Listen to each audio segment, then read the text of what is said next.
said. When you went back and looked at the fumbles, not just your exchange, but all 5 of them, what did you see and what can be corrected there? Simple. Hold on to the ball. Nothing major. I mean, I know, again, Coach Fuente, and he has emphasized making sure that we double the ball, but it's simple, just hold on to the ball. That's simple as it can get.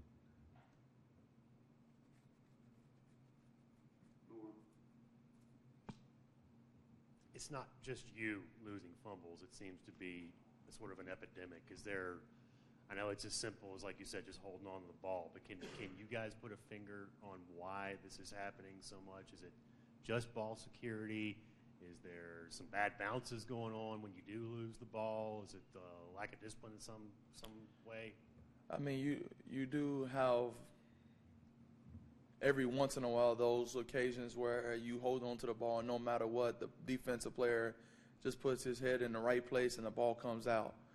And then you have those cases where we've been having that we're not thinking about it a lot, and we're thinking about making extra effort plays that we're not actually thinking about protecting that ball.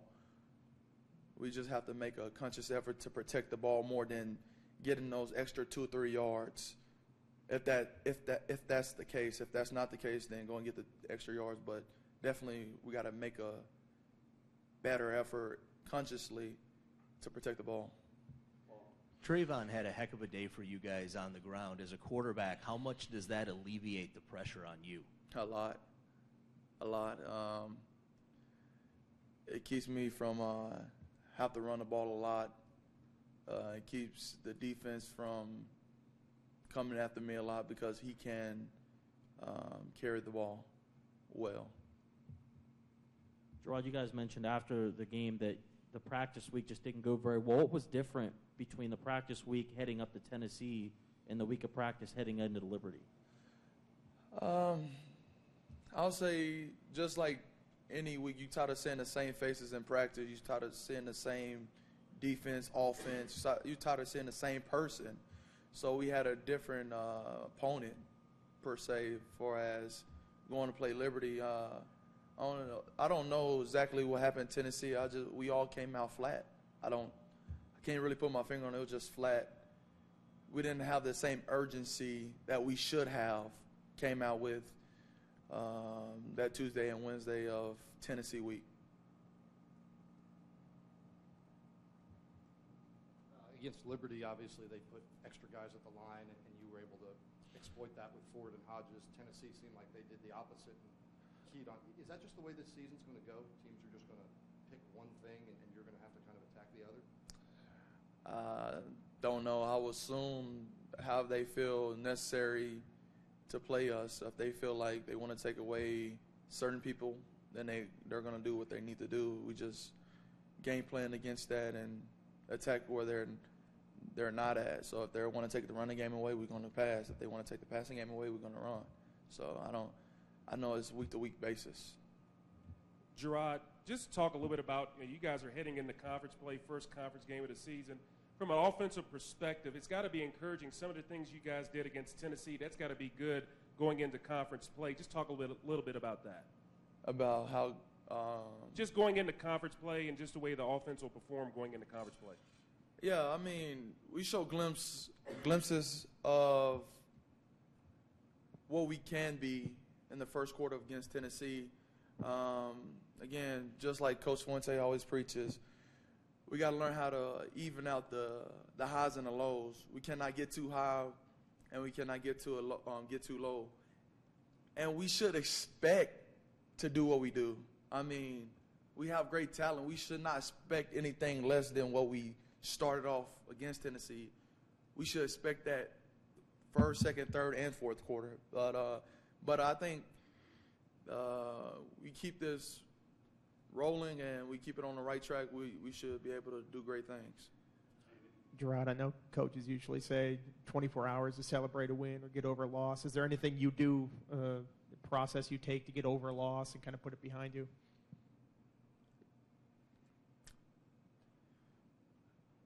Pray and talk to my dad.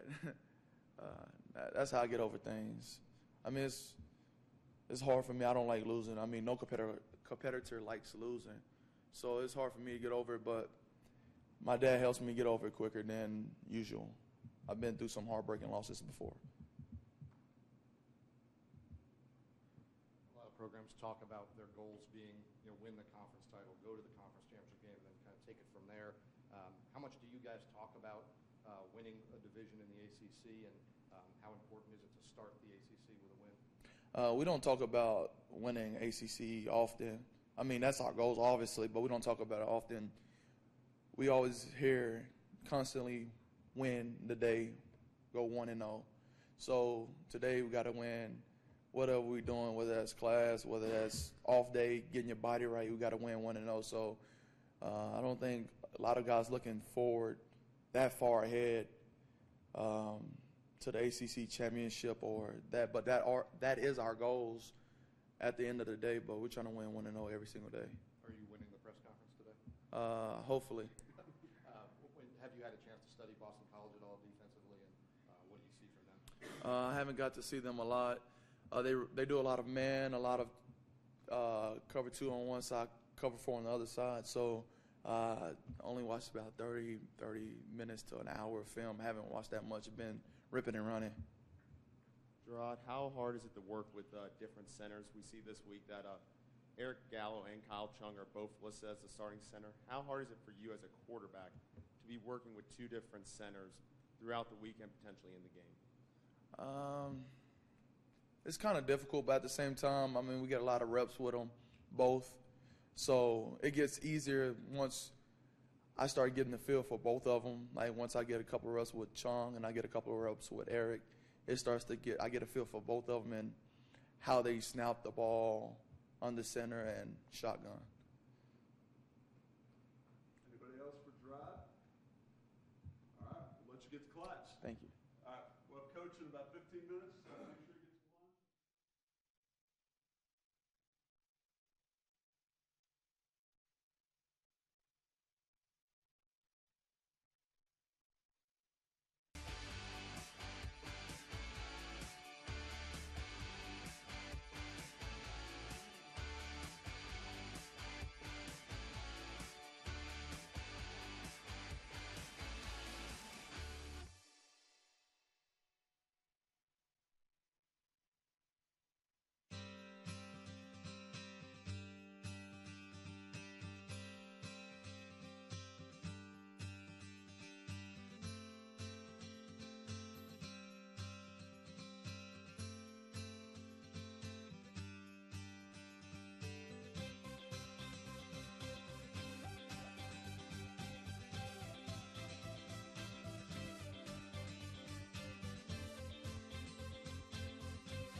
Everybody ready in the back? All right, Coach, go ahead. Thanks, Pete. Before we begin, I do want to thank everybody that came to Bristol, particularly our spirit squad, our band, the corps. Oh, that was really cool.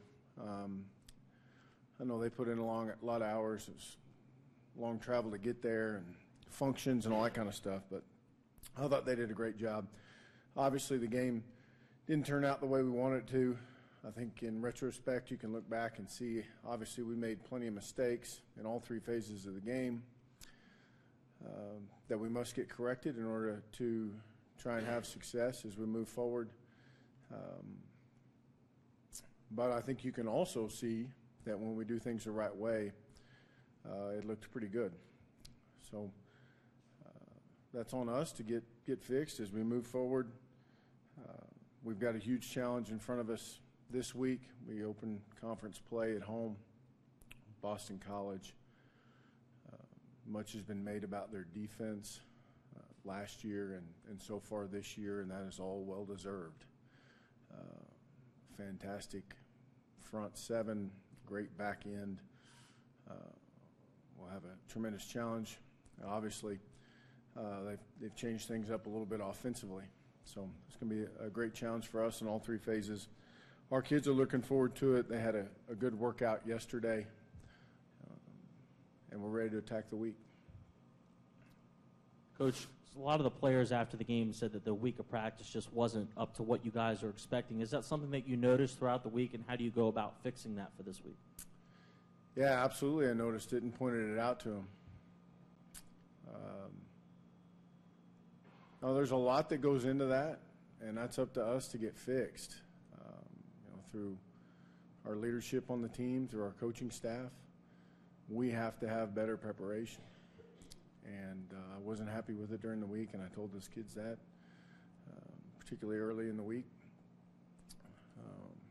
And I'm optimistic that they'll listen, and they saw the results of that, and we'll have a better week this week.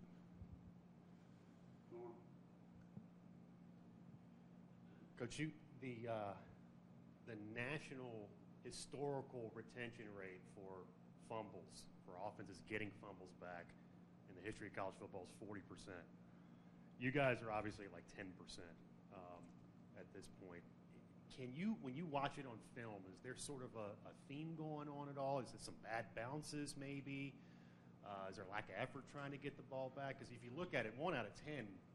You're not asking about the fumble, you're asking about the recovery.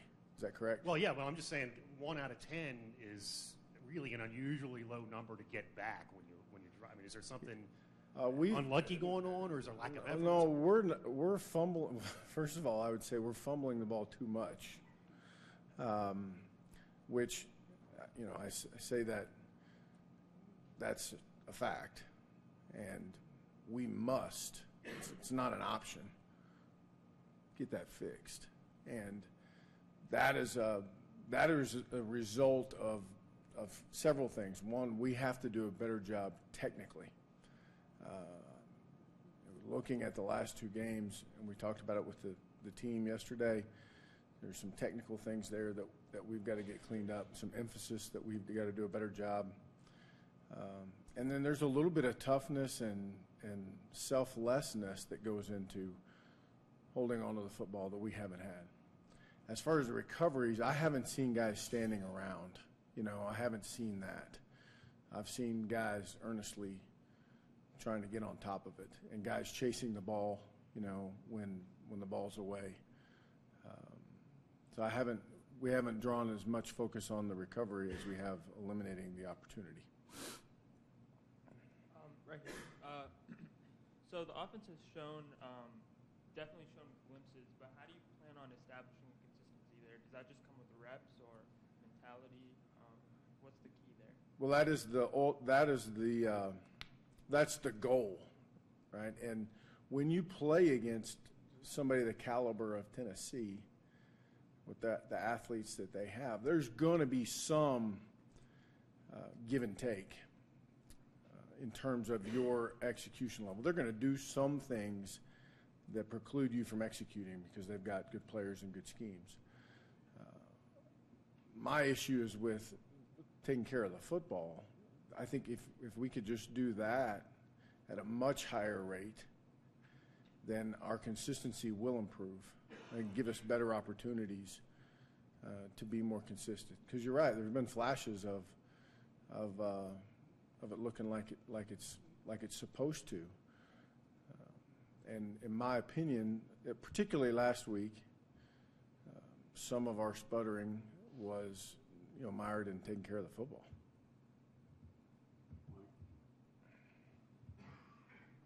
Against Liberty, you guys talked about how they schematically stacked the box and kind of denied the run. You took your shots one-on-one with Ford and Hodges. Did Tennessee kind of flip that up and focus defensively more on Ford and Hodges and open some things up for you in the run game?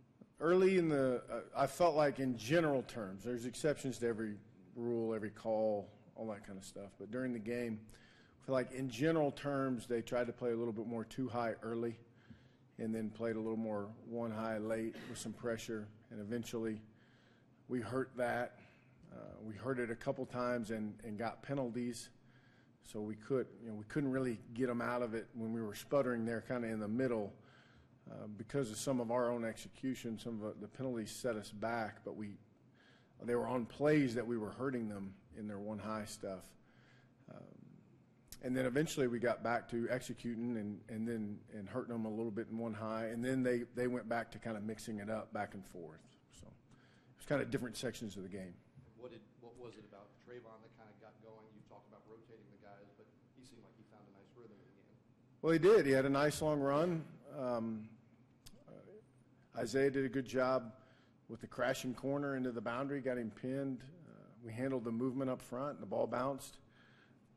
Jerod carried out his fake and held the safety, which gave Trayvon another half step around the edge, and we hit a long run on him.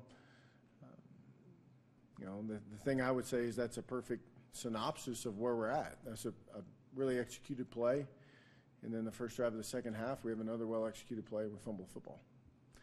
To me, that's the give and take that we're in right now that we've got to get past in order for us to be the type of team or have a chance to be the type of team we want to be. I know in the spring you said you don't necessarily need to have a starting five on the offensive line that, arm in arm, going to lunch and stuff like that. Is the center position any kind of different from that? Is there sort of rapport he needs with the quarterback to be in there? Well, I'll tell you how we have it all structured, Andy, is we have the exact same amount of reps for the ones as the twos in everything we do on offense. Scout work, we don't scrimmage now, but scrimmage work, all that sort of stuff. So because as you go through the season, those twos become your ones. It's just how it goes. So we would like to have or be in sync with that. And I don't know if you all asked Jerod when he was up here, but those guys get plenty of reps together. So I don't see that as a huge issue. Certainly don't want to be shuttling them in and out every play. That's not ideal. No. Do you get the sense at all that guys adjusting to tempo and the tempo you want to play at has anything to do with fumbles and being able to hold on to the ball? I don't think so. When I look at it, I see it as kind of what we talked about. There's some technique involved, and there's some we've got to be less selfish and more selfless and a little bit tougher. And I don't see these as, I think I see this as we've got to do a better job. You could go back to say if you have a better chance to fumble a football if you run 90 plays as opposed to 60 plays. That's obvious, but I don't see that as a deal. It hasn't been in the past. With BC this week, how beneficial is it to have some guys on the defensive staff that have worked against Scott in practice, and how much do you pick their mind when you're coming up with the defensive game plan? Well, obviously, Coach Foster and Scott have practiced against each other for what was it, 3 years? Lefty was here, so there's some familiarity there. There's some familiarity every week in college football with the way video is. There are very few secrets, and obviously not every week do you play the guy that was the offensive coordinator for the last 3 years at your school. So obviously he has some familiarity personnel wise, and I would say those two coordinators being Bud and Lefty have some familiarity with each other. So there's some give and take in that deal. Coach, what do you feel you can take out of the first two games to help you in preparation for the conference opener against Boston College? I think we certainly know the things that we've got to address in order to give ourselves a chance to have success. One is we've got to be a much more disciplined football team. Maybe the most disappointing thing in the last 2 weeks is our lack of discipline. It's something we pride ourselves on, or I've always tried to have our teams pride ourselves on, and that's not to say there won't ever be penalties, but we have been inadequate, to say the least, there, and obviously taking care of the football. So I think we have some clear things that we've got to work on, maybe a little better working knowledge of the emotional state of our team and how they react to situations moving forward. Coach, that's exactly what I was going to ask you about, just the discipline part, the penalties, 8 for over 100 yards. How many of those do you feel like were mental? And as a coach, what do you do to kind of get those guys to – I know Jerod said maybe not be so selfish and kind of be aware of what's going on? What do you do as a coach to kind of get those guys in the moment to know? Yeah, well, there's what they should do? several ways to address all those things. One of them is playing time. Ultimately, that's the biggest card that coaches have.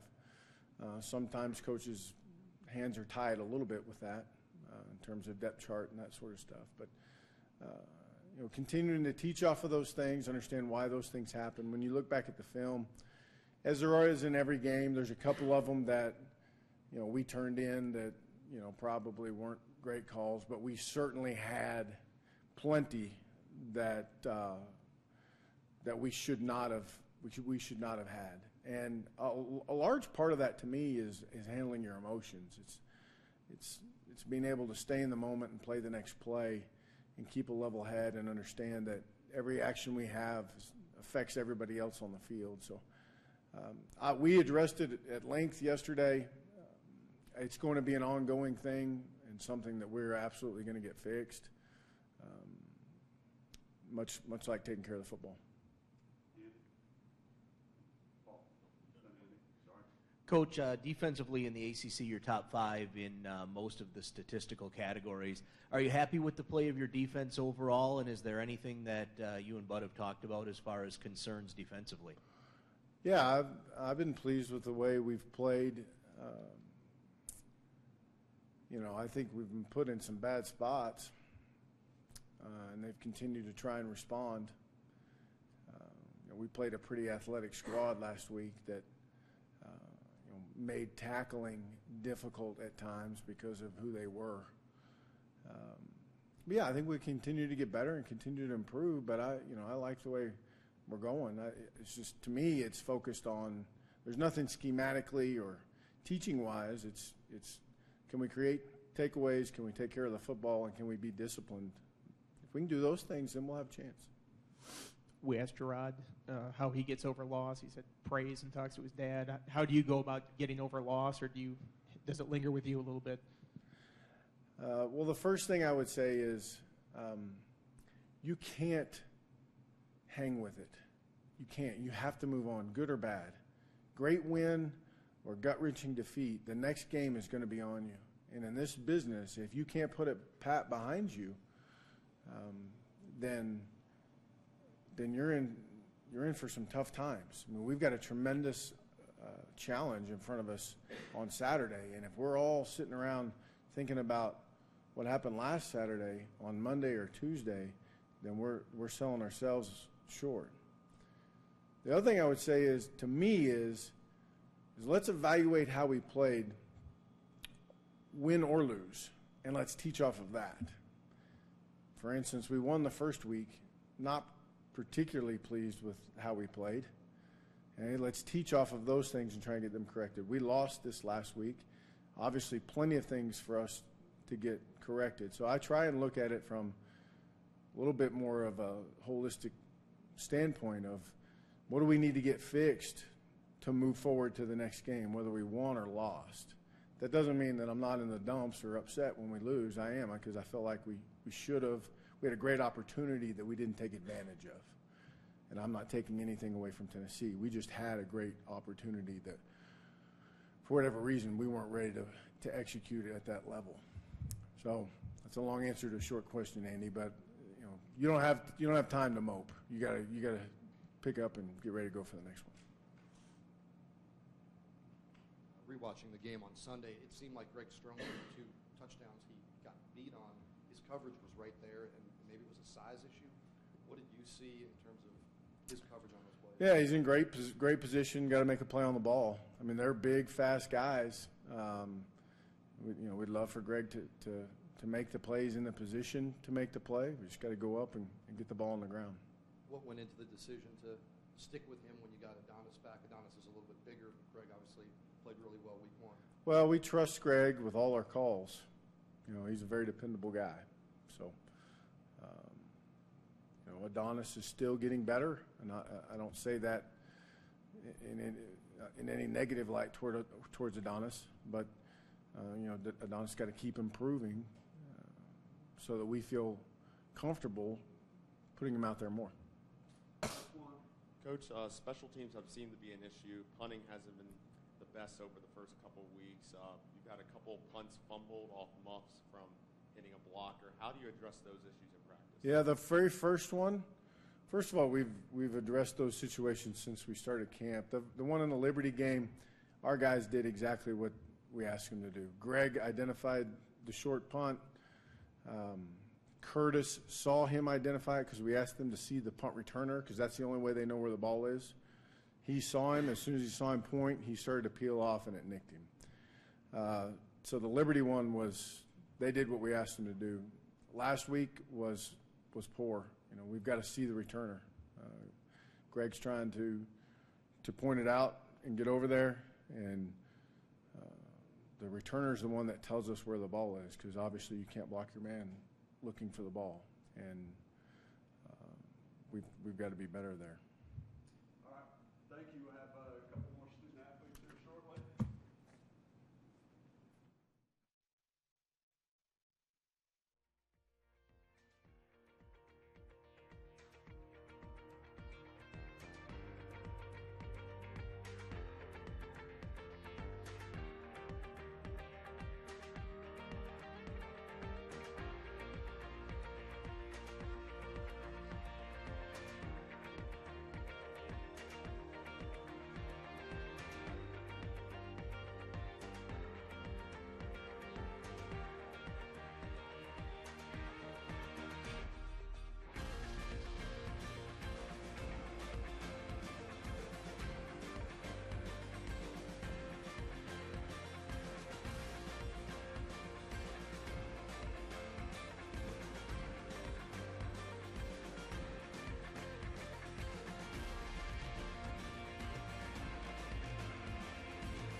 What have you seen from Kyle that kind of earned him some playing time, earned him a spot in the lineup?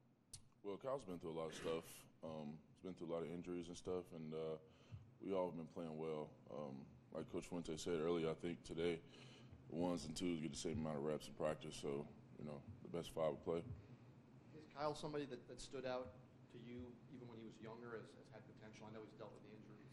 Oh, yeah, most definitely. Most definitely. I think all the young guys have potential, and we need to get everybody ready to play, not just one person. John, I know the fumbles kind of slowed down the running game, but did you guys feel like you took a step forward with that against Tennessee? Most definitely, most definitely. We did some good things, and we also did some bad things, but, you know, the worst thing of it all, we lost the game, and we wanted to win the game, and now we have to take a step forward and get ready for Boston College. John, as one of the senior leaders on this team, how do you go about getting guys' minds right and trying to have a better week of practice this week heading into BC? Well, I mean, at this point, you don't have a choice. You know, they need to know that it's time to go, and it's ACC play. And with the leaders on this team, we're going to do a great job on Tuesday, getting everybody ready, getting the energy up for practice, and that's where it starts: Tuesday, Wednesday practice, not on Saturdays, but Tuesday, Wednesdays. And when everybody knows that, we'll have a good chance. A lot about Tuesday, Wednesday last week not being up to you guys' standards. Is that something that you noticed at the time, or something that you look back and said, man, those Tuesdays and Wednesdays weren't good enough? Well, I would say it's something that you had to notice watching film, all the mistakes that were made in practice. And to have a good Saturday, you had to have a good Tuesday, Wednesday. And when we looked back at the film, we saw that we didn't have good Tuesday, Wednesdays, and that was a result of Saturdays.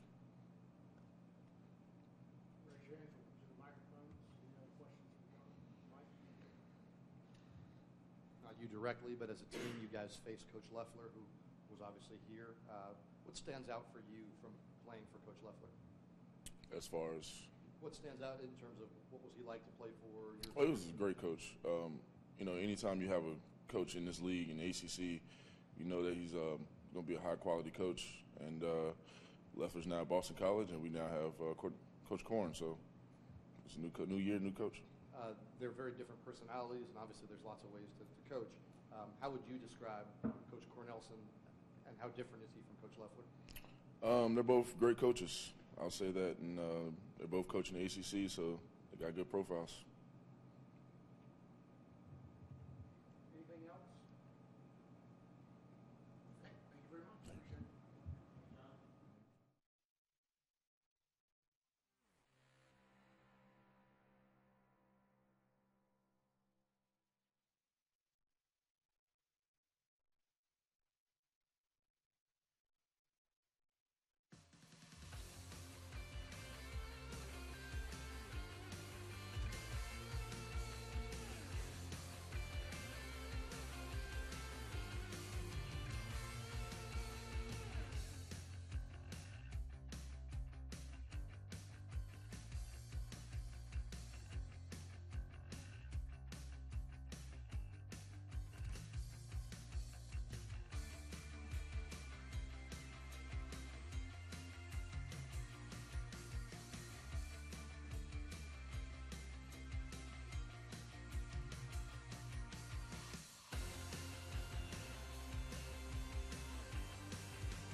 I know this is something that a defense prides itself on, but how hard is it to walk out onto the field at the 5-yard line or the 4-yard line and have to defend with the end zone right behind you?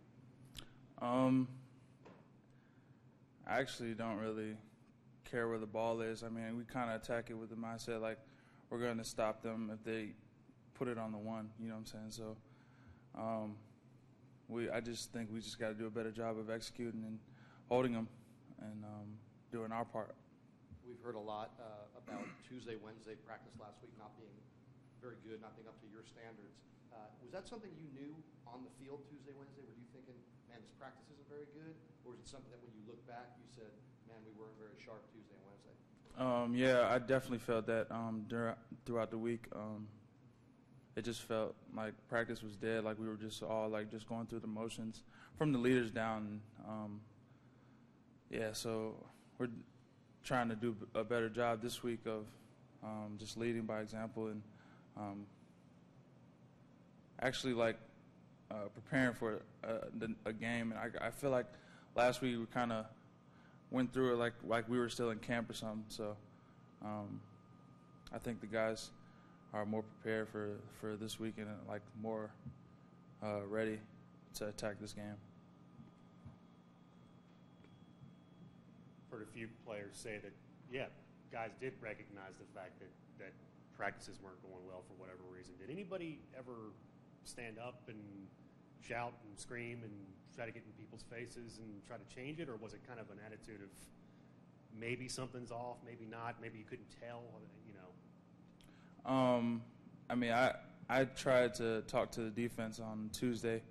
I just could feel the vibe from when we had lift earlier that morning to practice, and that we were just all just kind of flat. And right before we started our scout periods, I kind of just brought the defense up, and just like, we got to pick this up, and we got to play with some passion and emotion, like we want to be out here instead of just kind of just going through the motions.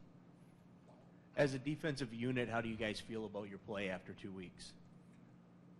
Say it one more time, please. As a whole, the defense, how do you guys feel you've done over the course of the last 2 weeks?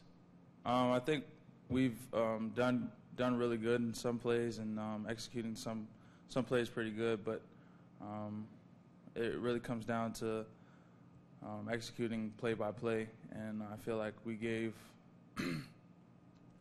Tennessee like too many plays, and it'll cost at this level. So. Andrew, obviously a great memory for you last year in the Boston College game with your defensive touchdown. But just talk a little bit about that play, and then also just talk about just going into ACC play now that you guys are rocking and rolling, getting ready for conference play. Yeah, just the play, I just went to go tackle the guy, and my hand kind of fit perfectly where the ball was, and I kind of just ripped, and it came out, and it was in my hand, so I took off with it. And as far as ACC play, I think as a team we're just more fired up about this loss and just ready to go 1-0 this week. You obviously went up against a Scott Leffler offense every day in practice for the last couple of years. Now you face him. He's on BC now. What is that like? Is that going to be helpful to have that sort of familiarity with how he operates? I think we'll see a lot of familiar things. I think he might try to change it up a little bit, but I think as far as using the same personnel for try to get different formations, but like stay with the same personnel, I think he's still going to do that type of stuff. But we're just going to prepare this week and just get ready for Saturday.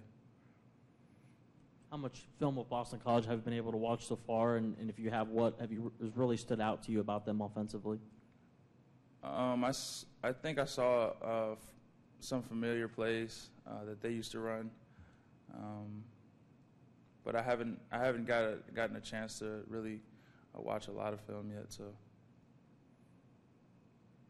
we have any other questions?